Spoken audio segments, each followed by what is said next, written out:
Hello, everyone. Welcome back to the program here at the Bible Catholic here on YouTube. Honored to have my guest. He's the program director and host of Catholic Drive Time at Guadalupe Radio Network, Joe McClane. Joe, how are you doing today? Praise be to God, I am alive, and that counts. That does It's count. good to be on with you.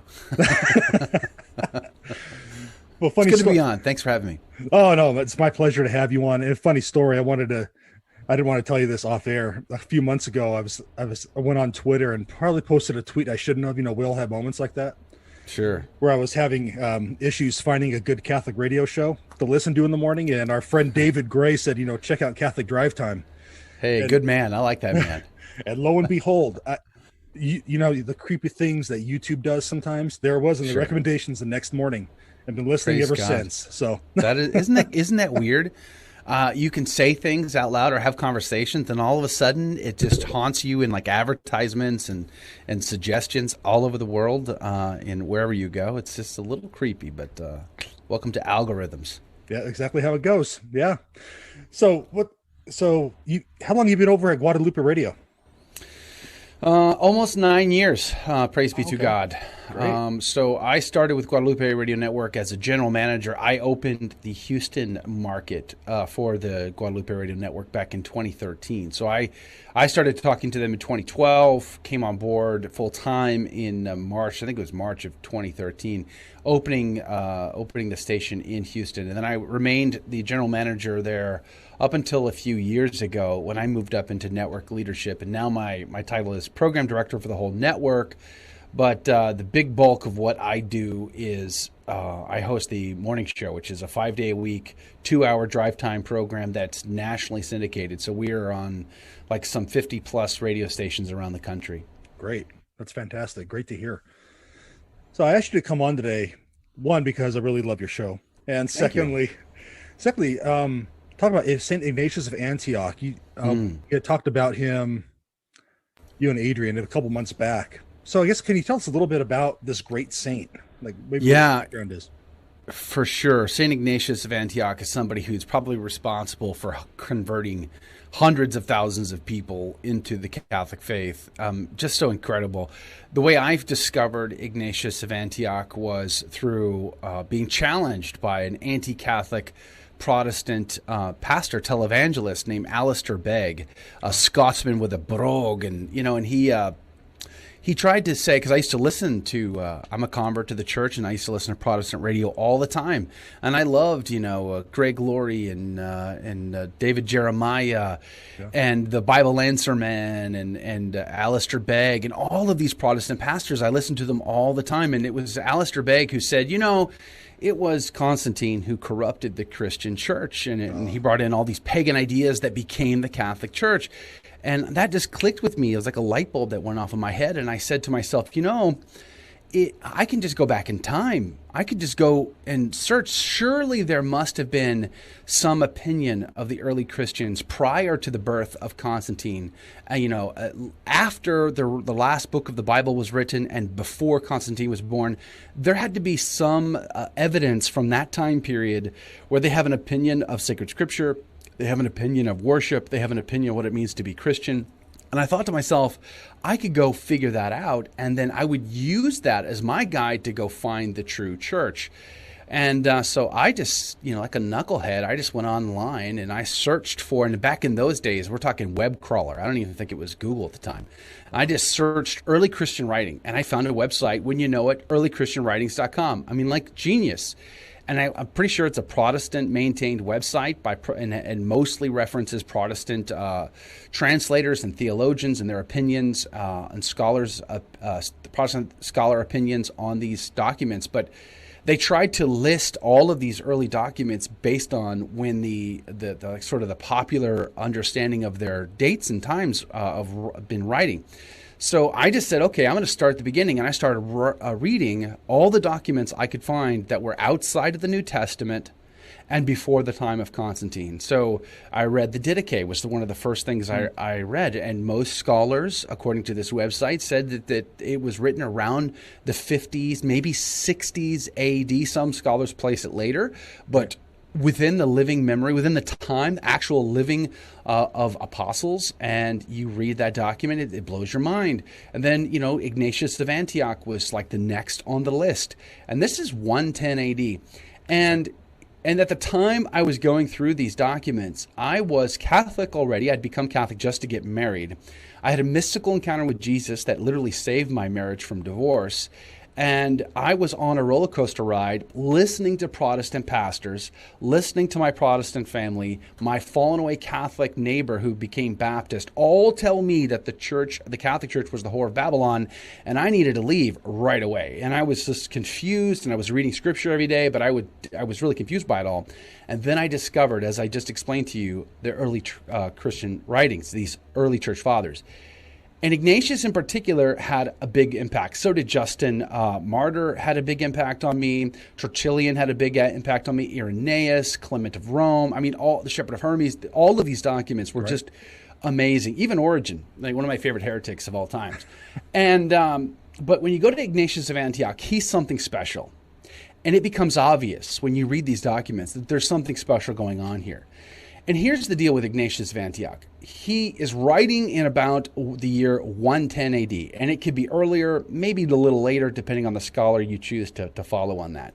Mm-hmm. But we're talking early, first decade of the second century. He was an apostle. He was a disciple of the Apostle John. Now, you might remember John stood at the foot of the cross, right? He's the one without the beard. He's the guy who took Mary into his home at the foot of the cross, and she lived with him in Ephesus at the Holy House. This is a guy who wrote the Gospel of John, the letters, depending on the scholars you want to subscribe to, and the Book of Revelation. He's no slouch. He understands the faith. He was there at the Garden of Gethsemane, there at the foot of the cross, there in the upper room. This is a guy who understood the Christian faith from day one. And this is the guy who taught Ignatius of Antioch, Polycarp, and others the Christian faith. So essentially, the writings of Ignatius of Antioch are the writings of the first century church. Mm-hmm. He is a unique insight into what life was like as a Christian in the first century, even though he's writing around the year 110 AD. So the reason why we even have his writings, and we have about 7 letters from him, in addition to some other documents that are in question, and then we also have his martyrdom as an account of how he died. The reason why we have his writings at all today is because of how he died. He was Bishop of Antioch, which is just over the border of Syria, and between Syria and Turkey, in modern-day Turkey. And he was a successor to St. Peter in his diocese as bishop. He was a successor of our first pope. That doesn't make him a pope, but that makes him pretty darn special either way, right? Yeah, absolutely. He knew St. Paul, he knew St. Peter, he obviously knew St. John, and he was a bishop of a major city or a major diocese within the early church. How do we know that? This is the city where the word Christian is first used, okay? So it's pretty impressive. Trajan comes to town in about the year 110 AD. And Trajan is emperor. You might remember Trajan from his glory days of 70 AD, surrounding Jerusalem and decimating it to the ground, killing about 1 million people. Josephus, the historian, if you read his Jewish Wars, he can give you all the details, the gory details of that. But that was Trajan's campaign. And so now Trajan is emperor, and he's on a military campaign going towards what is now known as Iran, and he stops in Antioch. And there was a local persecution of Christians in that city. And Trajan was all about bringing the team together. We all have to be on the same team. You're welcome to be any religion you wish, so long as you also see the emperor in a divine way, and you offer the pinch of incense to him. That is the unifying bond that he requires of all his subjects. Well, they had already gone through one persecution, and many Christians gave their lives as a result. They became martyrs for the faith. And now Trajan's in town, and they're rounding Christians up again. And Ignatius of Antioch, he had a challenge on his hand. He had to help shore up the faith of his flock, because there was something different this time around than the last set of persecutions that took place.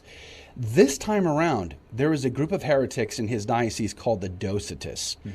And they believed in that Jesus was only appearing as a man. He wasn't actually a man. So there was this sort of phantasm thing going on in their theology. And they essentially said the flesh is of no avail. The flesh is evil, so it doesn't matter what the flesh does. And the spirit soars irregardless. Well, the problem here is they didn't have a problem with offering incense to Trajan. They didn't see that as a big deal to them. But Christians did. And here's the thing. The Docetists, they smelt like Christians. They had incense. They had vestments. They had liturgies. They had sacraments. They had bishops and priests and deacons. And they had all of the smells and bells. They had all of the accoutrements, so to speak, of Christian worship and Christian identity. But they did not have the truth, and they certainly didn't have the right hierarchy either. In fact, in his letter to the Samaritans in chapter 1, Ignatius of Antioch says, he, meaning Jesus, suffered truly, because they denied that he suffered, right, on the cross. He says, Ignatius says, he, Jesus, suffered truly, even as also he truly raised up himself, not as certain unbelievers maintain, the Docetists, that he only seemed to suffer, as they themselves only seem to be Christians.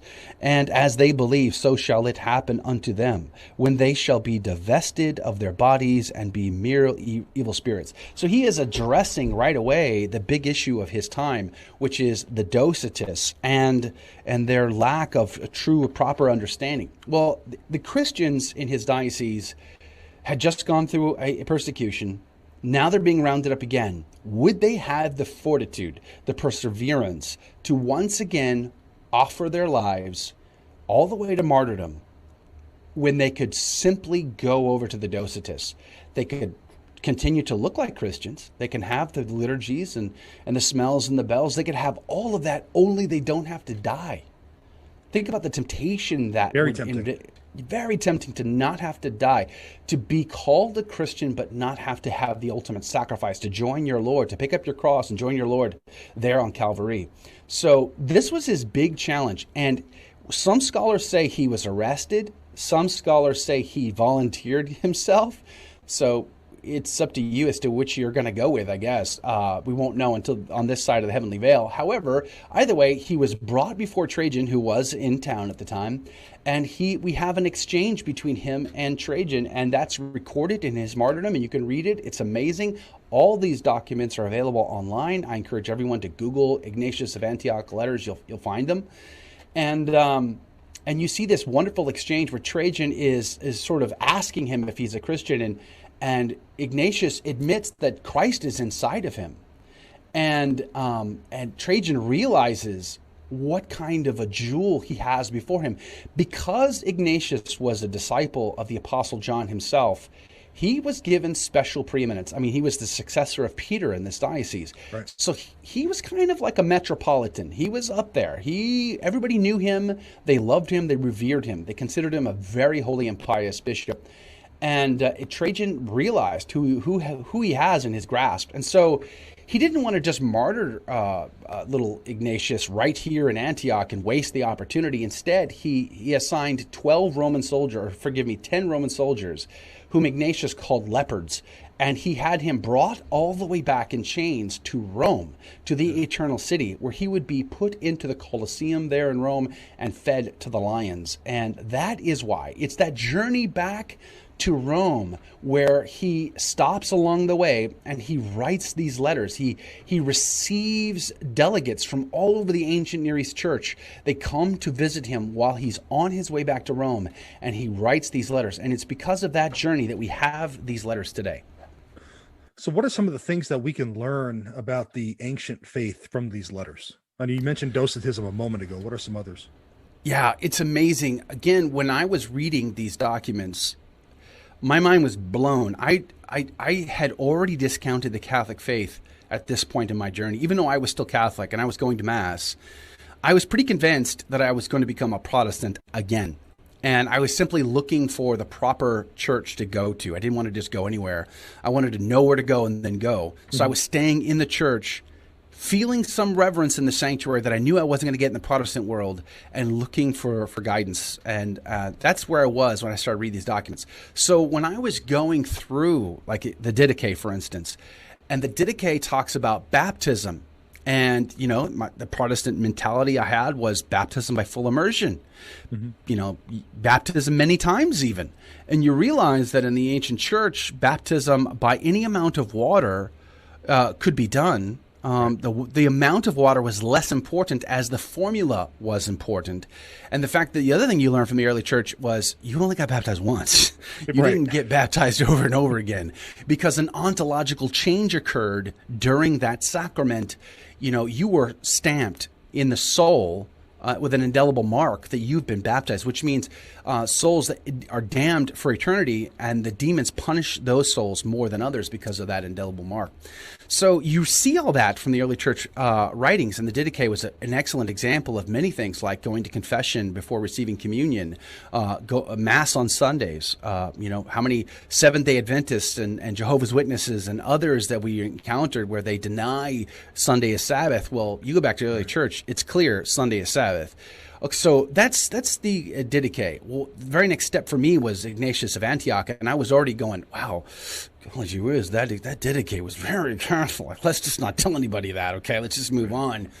And then you get to these writings, these beautiful, incredible writings, the insight of a Christian who has such dignity, as I've already explained, giving us an insight in the first century church. And then you see his focus, as I just sort of illustrated by reading just a couple sentences there, his focus to help the Christians avoid heresy. And that's the real crux of his 7 letters. So again, let me just set the stage. Yeah. He is being taken by 10 Roman soldiers, whom he calls leopards, by chain.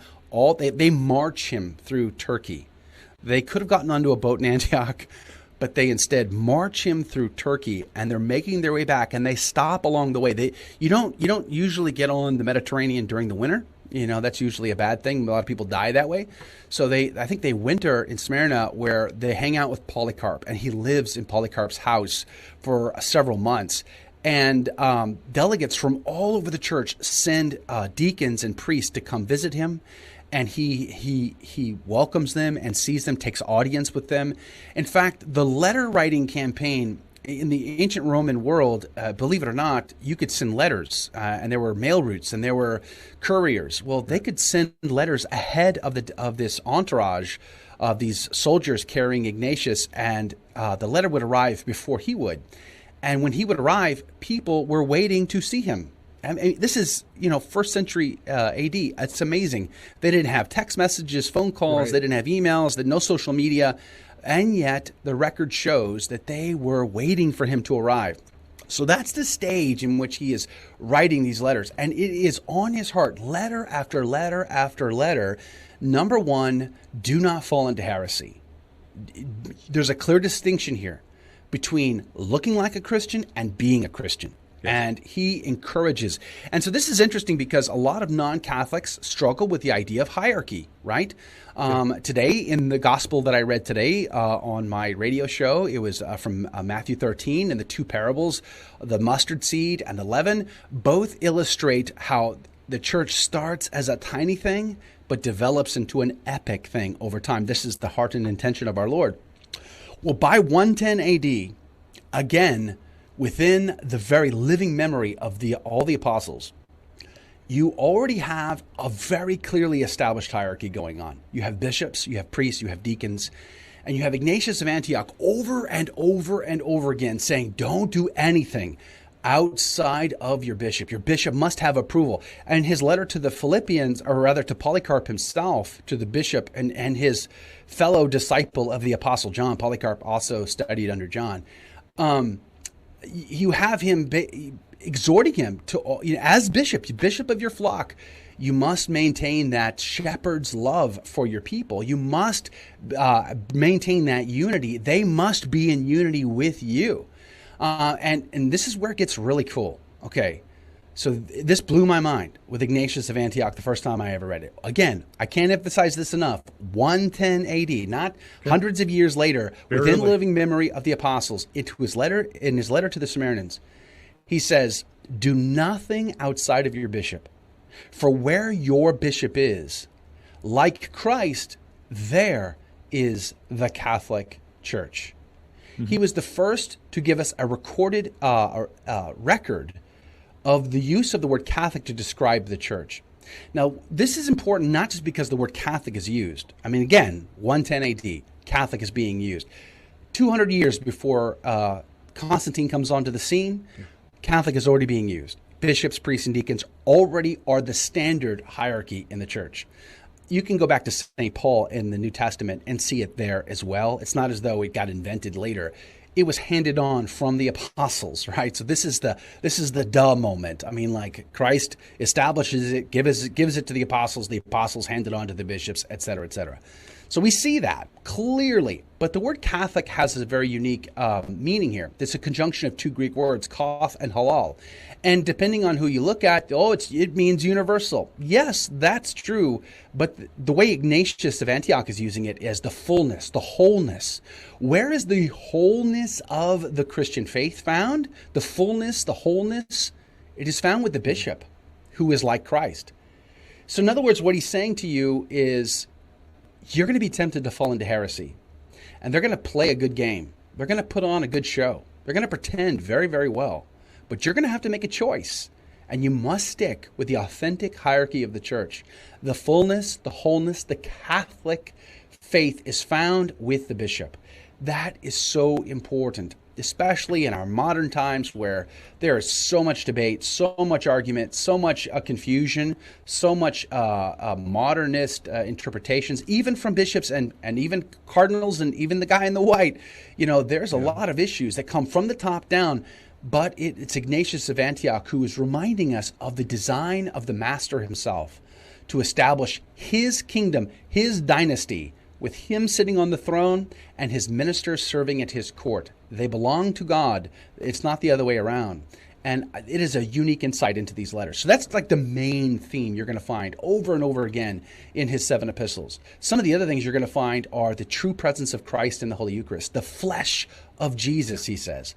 So for me, when I was going through this process and giving my fiat to the Catholic Church, even though I was already Catholic, but looking to leave and looking for the truth, well, for me, the Holy Eucharist was issue number 1.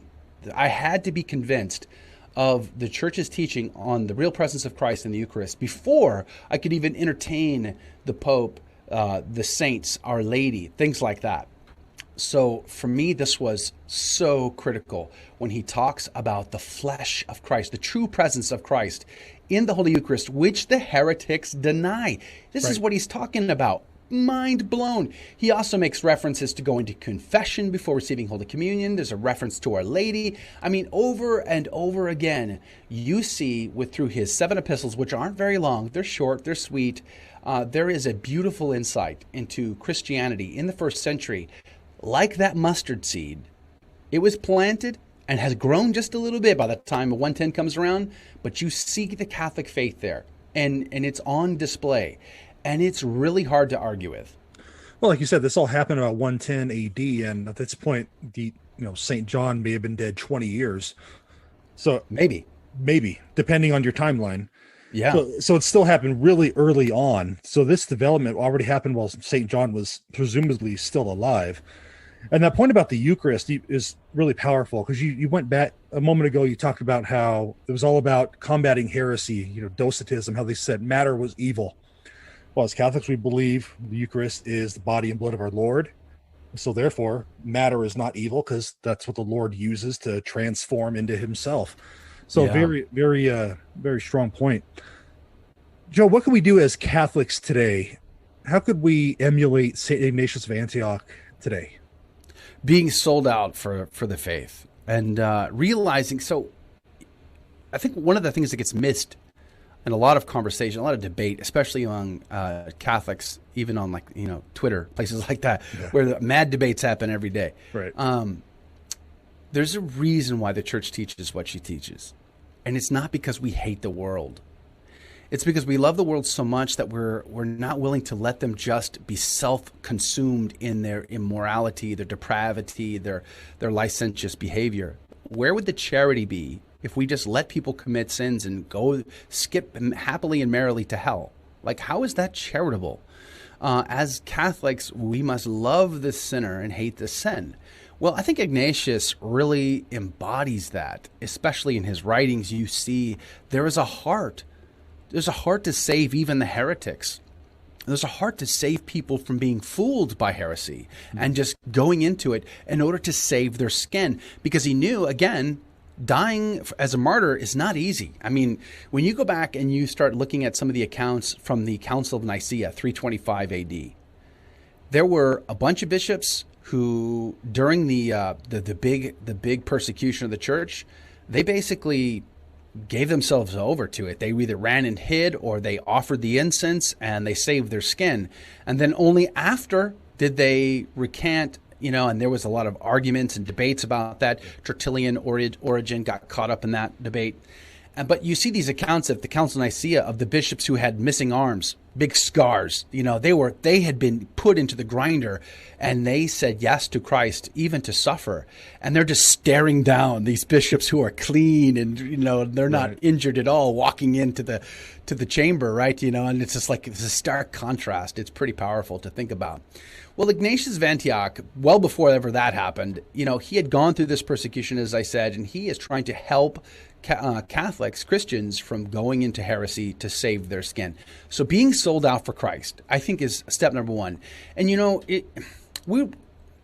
wouldn't be nervous? Who wouldn't be anxious? Who wouldn't be afraid if they truly had to face some of the martyrdoms that these people faced? Right. If we had to face that every day, if we were in Nigeria and we could have our heads chopped off, well, boy, it'd be a tough time, wouldn't it? So many have given themselves over to conversion to Islam, for instance, because they couldn't face the martyrdom. Well, one of the things I think Ignatius gives us this opportunity is to ponder that now, to make the decision now, to not have to wait before we'd ever see somebody who wants to chop off our head. We can simply make the decision that we are sold out for Christ now, that we would rather die than recant our faith and live as heretics, and we would want to give ourselves completely over to Jesus, the master of the whole universe, lover of our soul, right? By making that decision now, we could have peace later. We could be at peace. If that moment should ever come, and God forbid, if it should ever come, we would be at peace because we had already made the decision. There's no decision to be made in that moment because we've already done it. I think that's a real benefit. But it also, just on a practical level, he also shores us up as Catholics, right? He reassures us that we are in the church established by Christ. But Joe, look at all the scandals. Joe, look at all the craziness that goes on. Look at, the pre-sex abuse scandal, the financial scandals. Look at the cowardice among certain clergy members, blah, blah, blah. You're right. You're not wrong. You're right. But it's also not new in many ways. There are crimes that are terribly committed today. But you go back to the ancient church, and again, some of those Docetist priests probably were Catholic to begin with and then moved over. So there were scandals in their days. The Arian heresy, a terrible scandal that rocked the entire world, the known world, for centuries. So these scandals aren't new. They included things like, sexual crisis and financial crisis and murder. They had all of those flavors to them as well. And Ignatius says, through all of the chaos, keep your eyes affixed to Christ. How do you do that? Well, you can see his bishop, can't you? And you can receive the sacraments, can't you? Stay close to the bishop, and you'll be staying close to Christ himself. Receive those sacraments in a state of grace, and you are doing the will of God. That should reassure us. That should give us courage. That should give us a confidence that no matter the troubles we face every day as Catholics, it's not new, and we have the formula. It is found in living in a state of grace, receiving the sacraments, staying very close to Christ and to his church. Amen. Now, Joe, you do a lot of speaking and all that as well. What's your website in case anyone wanted to go on, maybe book you for a speaking event or just to see what else you have going on? So I do have a website. I don't really give it out ever anymore. I don't know why. But it's Cairo. This is part of the reason why, because it's a terrible URL. CairoImpactMedia.com. Okay. So Cairo, impactmedia.com. Why the Chi-Rho? You might remember what the Chi-Rho is. It's 2 Greek letters. It's the sign in the sky that Constantine saw in the Battle of Milvian Bridge when he secured his empire as sole ruler. He saw the sign in the sky. It's the Greek letters that give us the acronym for Jesus. Right. And it was by that sign that he would conquer, and which he did. And he brought Christianity out of the catacombs, making it an official religion, one of several at the time. And later, it would become the religion of the empire. And he became the greatest benefactor to the church in the 4th century, building basilicas for us, giving us land, dignity, and for the first time, the church could have public debates on which books in the Bible ought to be in the Bible. Imagine that. I mean, go back to the 150 AD, and you get the Muratorian fragment. The church was debating this subject, but they were too busy trying to keep their heads on their shoulders from being lopped off to be able to gather as a group of bishops and to have the conversation. Well, Constantine made that possible. So I took Chi-Rho when I established my media company. I've produced some documentary films through that company. So that's where it comes from. Chi-Rho, CHIRHO. ChiRhoImpactMedia.com is my website. Great. Well, Joe, thanks for coming on today to talk about this great saint, and God bless you and everything you're doing. Praise be to God. Thank you. All right. Thank you.